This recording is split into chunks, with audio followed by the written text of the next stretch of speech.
Gujarat government જોબના YouTube platform પર આપ સૌનું દિલથી હાર્દિક સ્વાગત કરું છું। વિડીયોમાં આગળ વાત કરીએ એના પહેલાં જે મહત્ત્વપૂર્ણ અપડેટો આવી છે તેના વિશે ડિસ્કસ કરી લઈએ।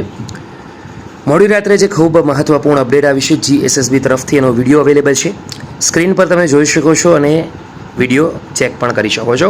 ડીવાયએસઓ મામલતદાર બાબત અચાનક ખૂબ જ મહત્ત્વપૂર્ણ લેવાયો છે નિર્ણય। જે મિત્રો ભરતીના ફોર્મ ભર્યા છે તે ખાસ એકવાર જોઈ લે।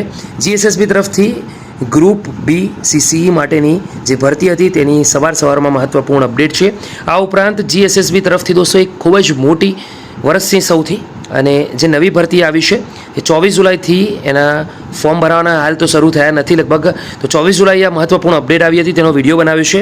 મારા હિસાબે જરૂરથી એકવાર ચેક કરી લેજો। વિદ્યા સહાયકની જે ભરતી છે તેની પણ મહત્ત્વપૂર્ણ અપડેટ છે, ખાસ કરીને વિનંતી કરું છું કે વિડીયો જોવાનું ભૂલતા નહીં। તો આગળ વધીશું અને વાત કરીશું GSSB એટલે કે ગુજરાત ગૌણ સેવા પસંદગી મંડળની જાહેરાત ક્રમાંક 212 વર્ષ 2023-24ની ભરતી વર્ગ 3 ગ્રુપ બીની મુખ્ય પરીક્ષાને લઈને જે મહત્વપૂર્ણ અપડેટ આવી છે। મુખ્ય પરીક્ષાને અંતે જે લાયક થયેલ ઉમેદવારો છે તેના ડોક્યુમેન્ટ વેરિફિકેશન અને ખાતા પસંદગી કાર્યક્રમ બાબતે અપડેટ આવી છે। વધીશું આગળ। સદરુ પરીક્ષામાં સામાન્ય વહીવટ વિભાગના 18/5/2023ના જાહેરનામાથી નિયત થયેલ 40% લઘુત્તમ લાયકી ધોરણને ધ્યાનમાં લઈ લાયક ગણવામાં આવેલ ઉમેદવારોની કામચલાઉ યાદી 19 જુલાઈ 2025ના રોજ જાહેર કરવામાં આવી હતી।